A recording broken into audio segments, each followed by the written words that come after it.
no grupo da quarta-feira à noite. Vamos pedir a Deus, nosso Pai, Jesus, nosso Mestre, aos mentores e amigos que estejam aqui conosco durante todo esse tempo, nos ajudando, nos orientando, nos ajudando a ajudar também. O capítulo de hoje é o capítulo 17. Sejam perfeitos. Os bons espíritas. O espiritismo bem compreendido, mas sobretudo bem sentido, conduz forçosamente os resultados acima, que caracterizam o verdadeiro espírita como o verdadeiro cristão, pois um e outro são a mesma coisa. O espiritismo não cria uma nova moral, mas facilita aos homens a compreensão e a prática da moral do Cristo, ao dar uma fé sólida e esclarecida aos que duvidam e vacilam. Hoje a gente está com a Mônica para fazer o estudo da noite. Obrigada, Mônica.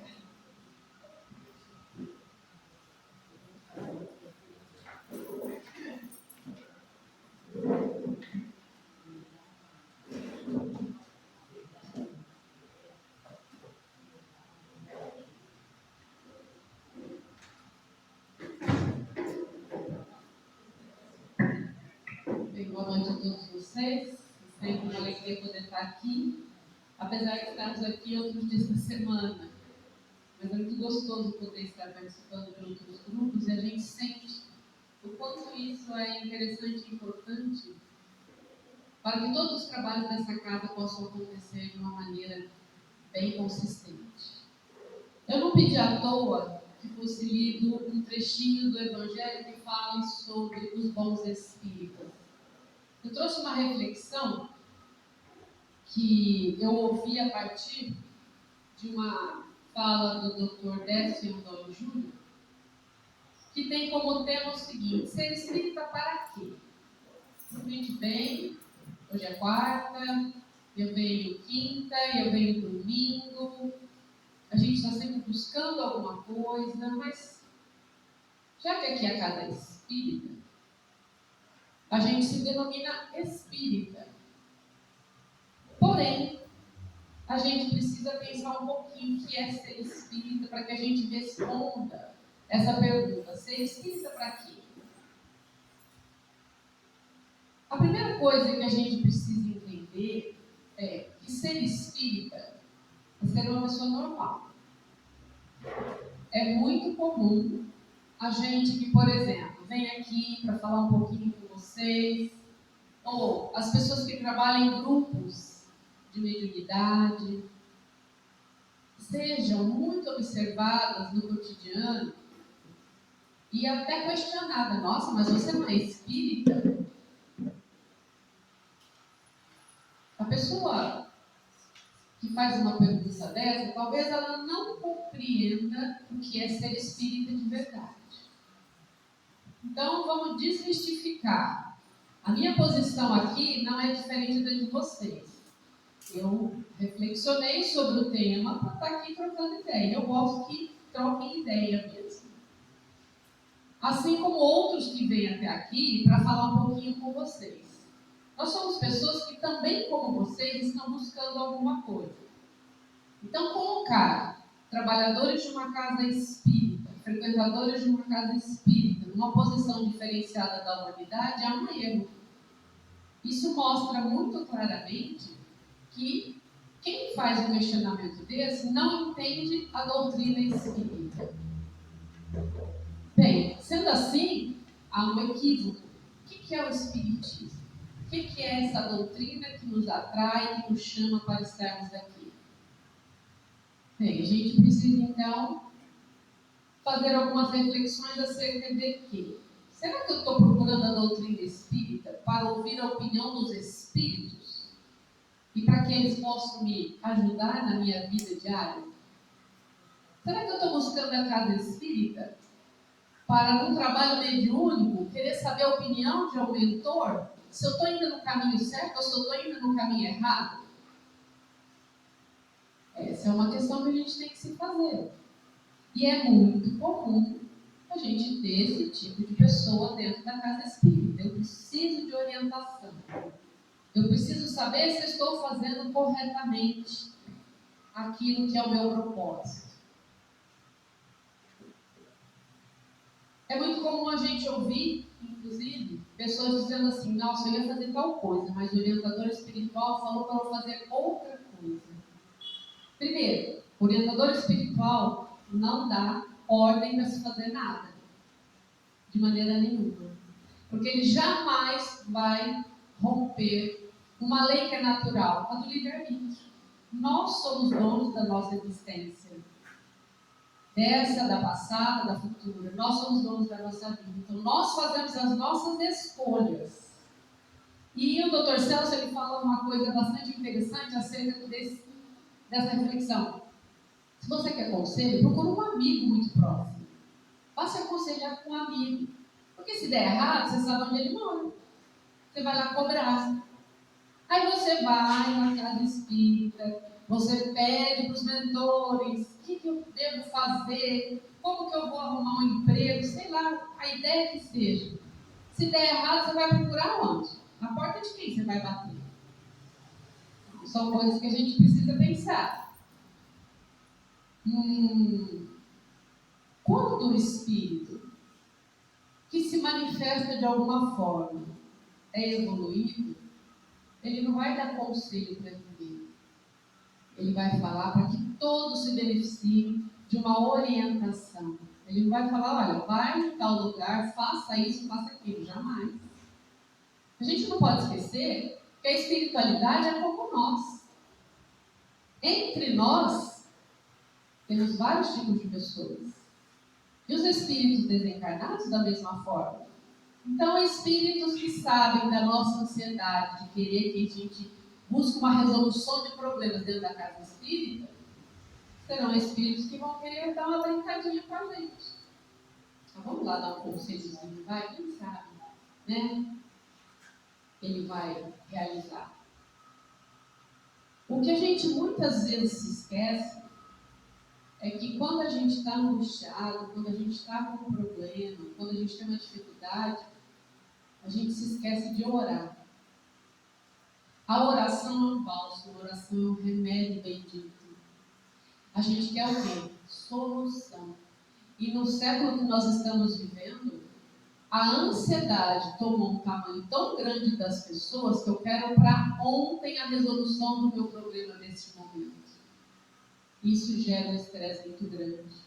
É onde a gente fica buscando, em diferentes pontos, soluções.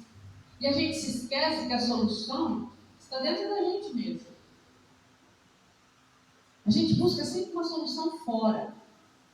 Então, buscar ajuda na casa espírita não é devido de maneira nenhuma, não falei isso.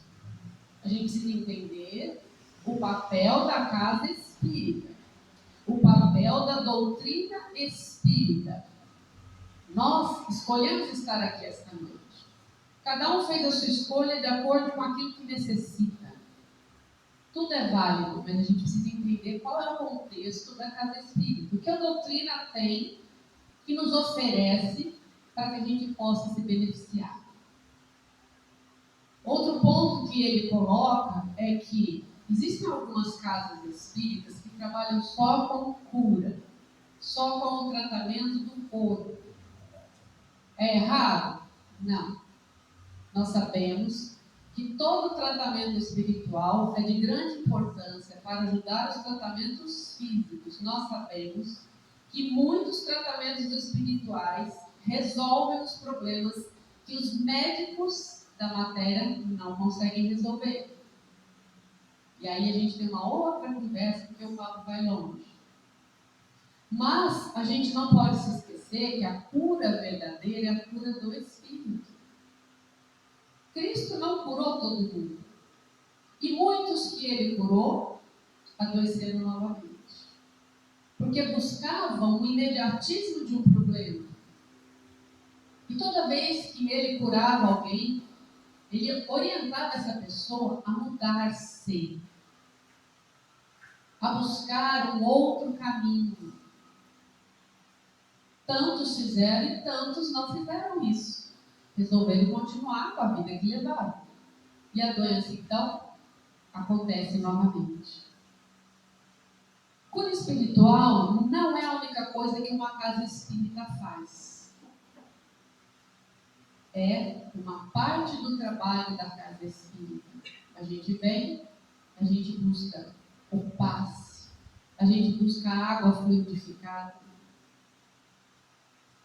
Todas as energias que são trazidas aqui são energias trazidas por irmãos nossos que, sabedores de que aqui viríamos esta noite, se empenham em trazer o nosso remédio.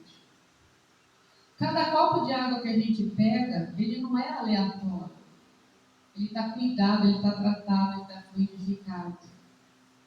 E estar presente neste momento, onde alguém está aqui na frente, falando algo de que estudou para estar aqui, é importante saber ouvir.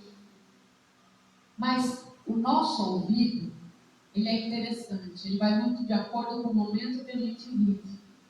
Então, às vezes, uma pessoa vem aqui e traz um tema, vou falar de mim agora, estou trazendo um tema, que é a função da casa espírita. Para que ser espírita? Ou ser espírita para quê?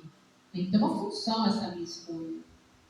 E a gente, então, ouve quem está aqui na frente falando, e de acordo com o meu sentimento, isso não serve para mim. Isso não me toca. A tarefa da casa espírita, da doutrina espírita, é oferecer material para que vocês se toquem interiormente. E não a gente pegar na mão de vocês e coloco-me na mesma situação de vocês, quando eu estou sentada aí ouvindo alguma coisa, para que resolva as nossas questões. A doutrina espírita não é para isso. A verdadeira cirurgia espiritual e definitiva, chamada, que a gente cansa de ouvir nas palestras e de ler nos livros, reforma íntima, mudança interior. Então, por isso que é orientado para a gente que estuda a doutrina espírita. Você já leu o Evangelho? Já? Quantas vezes uma? Leia de novo. Você já leu o Livro dos Espíritos? Já? Quantas vezes uma? Leia de novo. Se a cada vez que a gente pegar o mesmo livro da doutrina, lemos em fases diferentes da vida, nós vamos descobrir coisas super diferentes. Essa é a beleza da doutrina. Ela nos alimenta a partir daquilo que a gente está pronto para receber. Por isso que a gente precisa entender o papel dela. Ela não é meramente um processo religioso, ela vai além disso. A doutrina espírita não é só religião. Ela é filosofia, ela é ciência.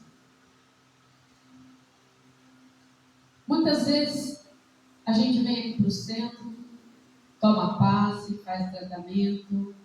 O passe me curou. Eu mesma posso falar isso. Eu já tive algumas experiências onde realmente o tratamento de passe fez o trabalho que a medicina não fez. E eu agradeço imensamente por isso. Mas, quando o Dr. Celso coloca essa questão para a gente refletir, ele pensa no seguinte ponto. A gente vai no centro. Eu já não estou bem, eu vou lá, eu vou ouvir a palestra, eu vou receber a energização do passe, vou beber água fluidificada e vou melhorar. Veio, recebeu um passe, bebeu a aguinha, saiu lá fora, pisou numa poça d'água. Aí o pensamento já faz o quê? Aquelas palavras bonitas que a gente sabe, né? Do dicionário farto. E agora, o que eu vou fazer? Cadê o tratamento que você recebeu nessa situação? Foi por água abaixo. Porque por tratamento que a gente recebe aqui, é aqui e aqui que eu preciso trabalhar. Pisou na poça d'água, acha lindo. Oh, que bem. Porque senão tudo que nós recebemos aqui dentro não vai funcionar. Aí você chega em casa nervoso, irritado. Eu devia ter ido. Percebe?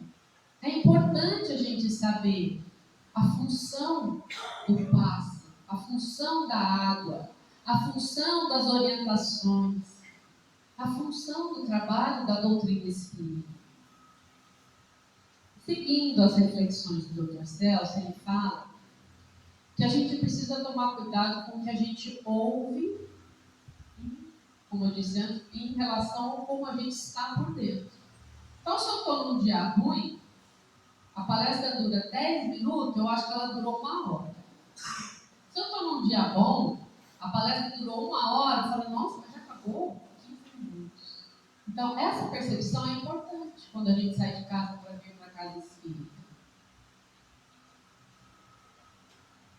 E ele faz uma consideração que eu acho muito pertinente. O centro espírita tem que oferecer a doutrina espírita, que é um bem preciosíssimo. Antes do trabalho aqui da palestra, grupos de estudo acontecendo. Isso é importante. Porque através do estudo a gente toma consciência do que é a doutrina espírita. Doutrina espírita não é só fenômeno mediúnico. Ela se criou a partir de fenômenos mediúnicos estudados por Kardec. Ele observou coisas acontecendo e foi estudar. Mas a doutrina espírita não é o fenômeno. Porque o fenômeno mediúnico, ele acontece no mundo inteiro. No âmbito da humanidade.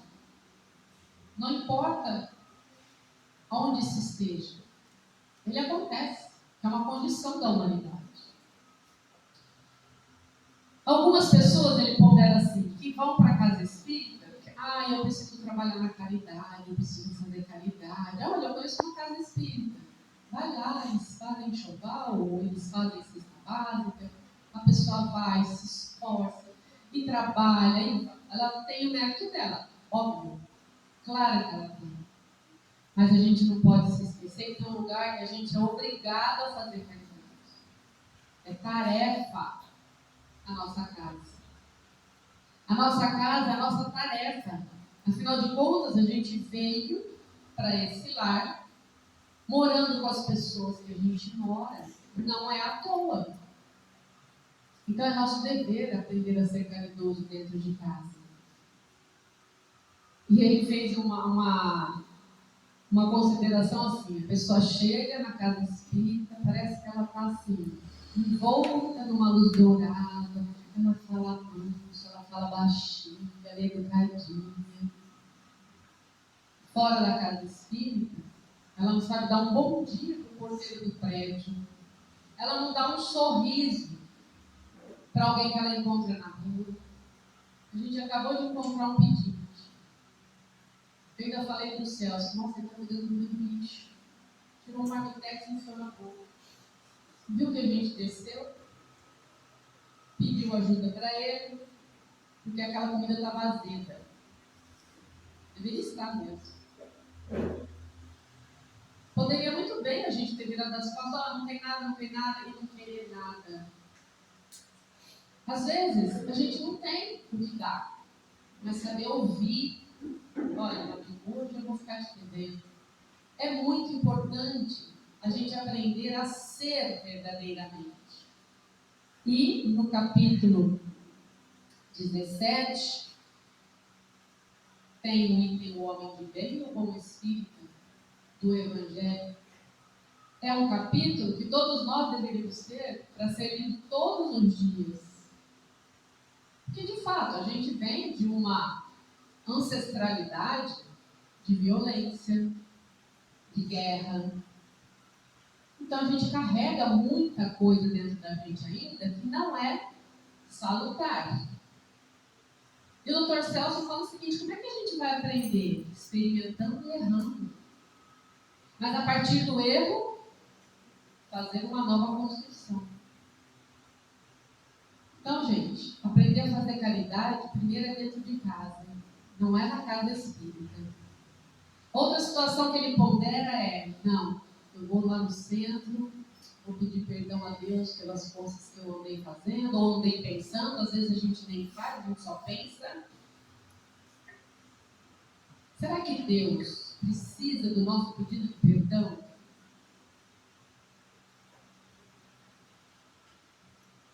vocês acham? Nós precisamos pedir perdão a Deus?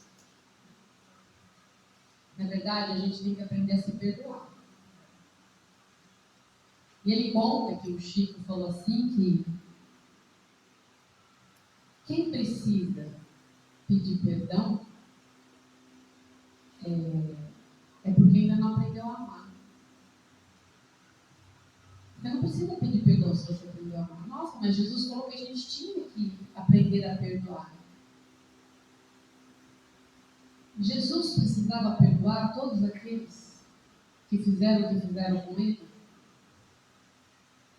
Ele já sabia da capacidade de cada um, que cada um podia dar. E ele nunca fez nada pedindo em troca alguma coisa. Por isso que ele não precisava perdoar quando pediu perdão a ele. Assim é Deus. A gente, quando aprende a amar verdadeiramente, não precisa pedir perdão. Porque a gente entende a fragilidade do outro, a capacidade do outro. Eu não espero nada em troca. Aquilo foi o que ele soube me dar. Eu não me ofendo, eu não me magoo. Então eu não preciso perdoar. Claro, né? A gente ainda vai andar uma longa estrada para chegar nesse ponto.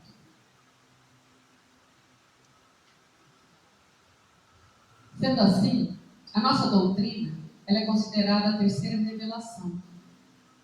Primeiro Moisés, depois veio o próprio Cristo. E a terceira revelação veio como um presente. Estamos falando disso porque nós estamos na casa espírita. Nós aqui recebemos um presente, a terceira revelação. O que nós estamos fazendo com esse presente? Eu lembro que quando eu era criança, há um pouquinho de tempo atrás, tinha certas coisas que eu ganhava que eu não brincava para não estragar. Principalmente a boneca. Aí minha irmã queria usar brincar com a minha boneca, eu não deixava, porque ia estragar. Ficava lá. E quando eu ouvi essa fala do Décio, eu lembrei disso. O que nós estamos fazendo com esse presente que é a terceira revelação? Nós estamos deixando na estante? Tem obras e obras feitas por Kardec e por outros que vieram depois dele. Nós estamos deixando ela na estante? Ou nós estamos assim? É que meu livro vai estar aqui. Sou uma pessoa que tem um péssimo ou um bom hábito. Não sei qual que é ainda. Eu acho ótimo, tem gente que não. Se abrirem o meu livro, ele está todo rabiscado. Eu faço anotações. E quando eu leio de novo, eu falo, nossa, se eu pensei desse jeito aqui, já mudei um pouco hoje. Faço isso com todas as obras da codificação, todas que eu já tive a leitura. Falta muito ainda. Essa é uma questão para a gente pensar. Eu tenho deixado esse presente estacionado na minha estante. Também não adianta só ler, a gente precisa ler e realizar. É o que ele fala, a gente precisa ser. Outra coisa que ele traz e que eu acho bem interessante é o seguinte. Imagine você com uma garrafa de Coca-Cola. Dentro da garrafa de Coca-Cola, você tem café. Por que o rótulo está escrito Coca-Cola? O que está lá dentro é Coca-Cola? Se eu coloquei café? Não. Será que nós não estamos fazendo isso? Eu sou espírita. Só no rótulo? Será que eu estou me empenhando de fato a me transformar, a trabalhar quem eu sou? Porque aqui, e eu acho que a obra mais importante, o Evangelho segundo o Espiritismo, está tudo o que a gente precisa realizar para a gente ser verdadeiramente. Está aí. Será que o meu está guardadinho na estante? De vez em quando eu vou lá, vou fazer o Evangelho na semana, abro uma página, faço uma leitura, coloco ali lá e continuo minha vida. Fica aí a reflexão. Todo texto codificado por Kardec, ele tem uma base científica com lógica e razão. E todo o texto codificado por Kardec, ele não está falando, olha, acredita nisso que eu escrevi. Em momento nenhum, ele fala, eu sou o dono da verdade. Tudo que está aqui é uma verdade. Ele nos convida, através da exposição das ideias e de tudo aquilo que ele coletou nas pesquisas que ele realizou, a pensarmos, a refletirmos sobre o que a gente está lendo. Então, gente, o Espiritismo ele é um foco de luz. Um foco de luz mostrando o caminho, mas existem outros focos também que mostram o caminho. E eu acredito que ele veio para trocar a forma pelo conteúdo. Eu não preciso falar que eu sou espírita. Eu preciso ser espírita.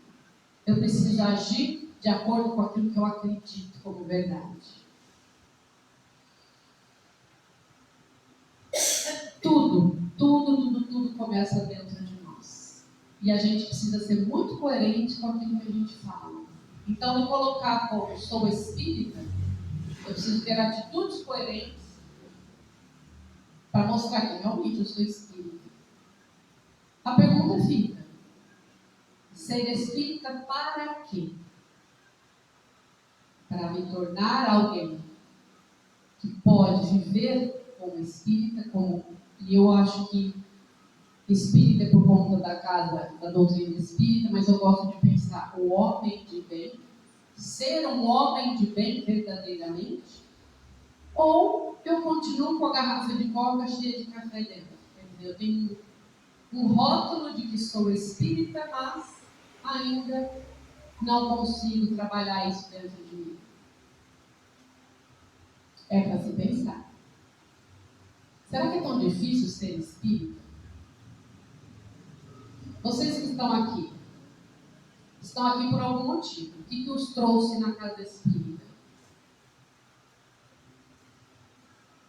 Pergunta. O que os trouxe para a casa espírita? Fé. Não ouvi, desculpa. A fé. A fé. Quem mais? Os espíritos estão falando, mas os desencarnados, eu quero ouvir os encarnados. O que te trouxe aqui?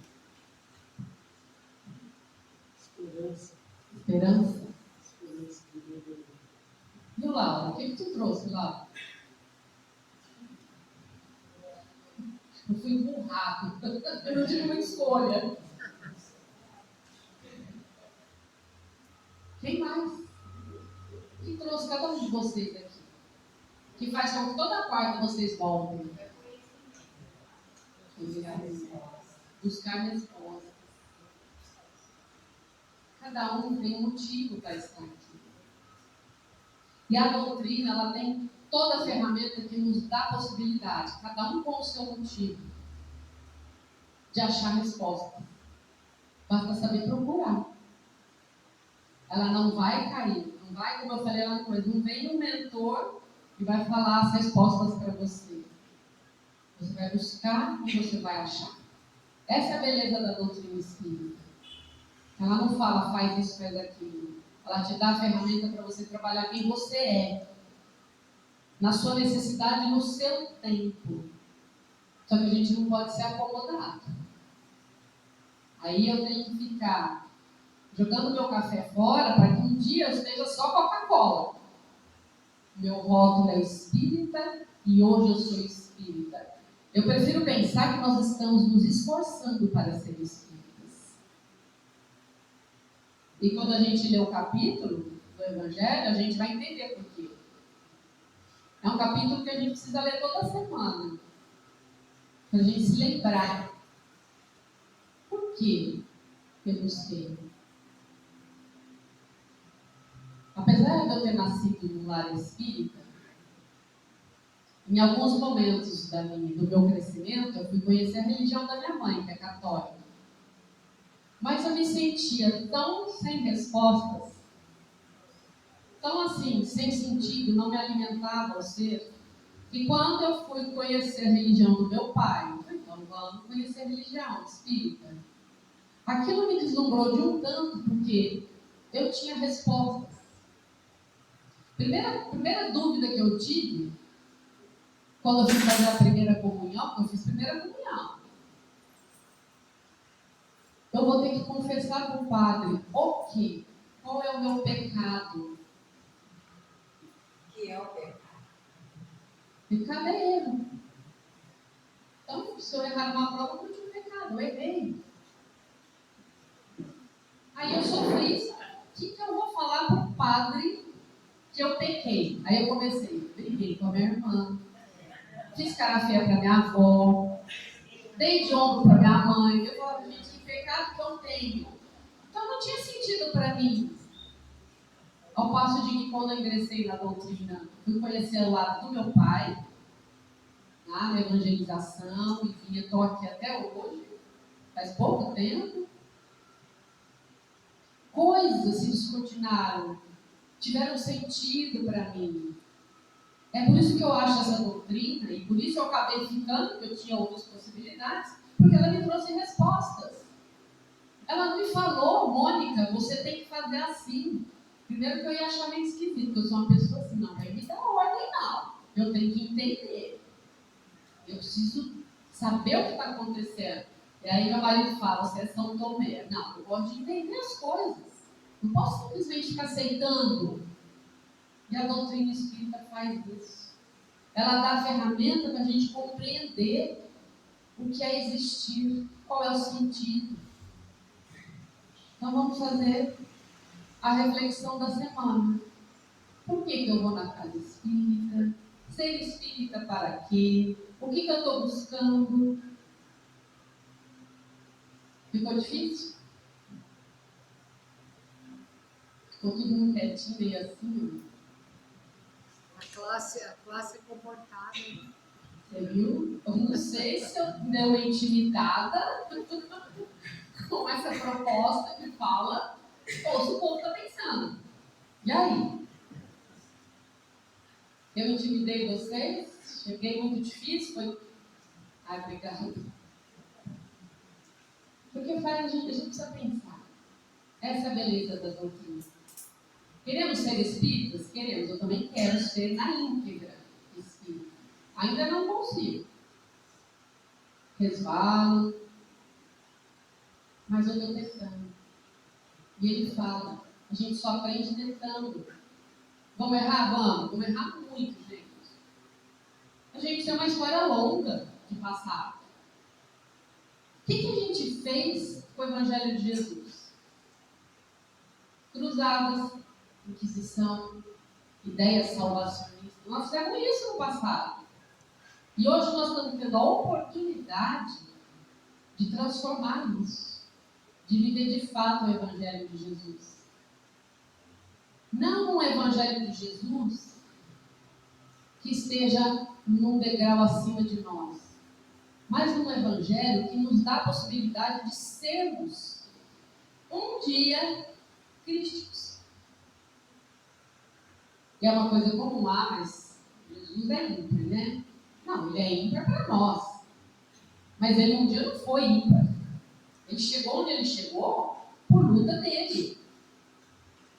Desmistificar ele é o melhor caminho. Porque ele esteve entre nós. E ele não é Deus. Ele é Jesus Cristo. De um mundo crístico. Que foi conquistado por mérito dele. Então ele é o caminho. Se a gente quiser trilhar esse caminho, vai ser difícil? Vai. Porque a gente vai ter que se encontrar. A gente vai ter que aprender a olhar no espelho e falar assim, olha, você hein, é uma baita de uma egoísta. Olha, você, hein, olha o que você falou. Olha o que você fez.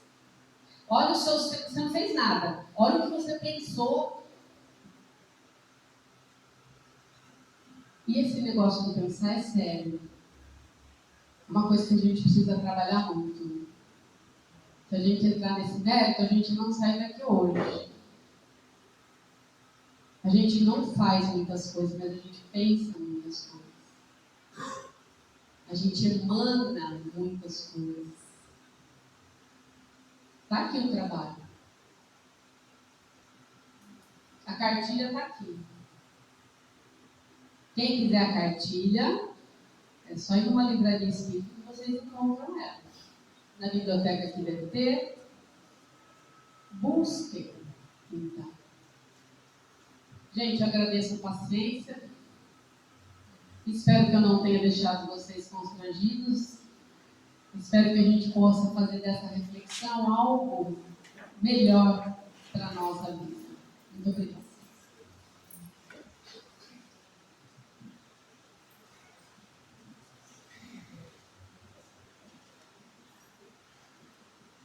Nós vamos passar para a segunda parte. Lembrando que aqueles que têm o agendamento deverão se dirigir à sala ao lado, os demais permanecem no salão, para que possam, assim, de coração aberto, receber tudo que os nossos mentores amigos nos trouxeram aqui esta noite. Que o Pai amado possa ser sempre aquele que traz aos nossos corações a certeza de que tudo podemos nele que nos fortalece. Que assim seja, Senhor.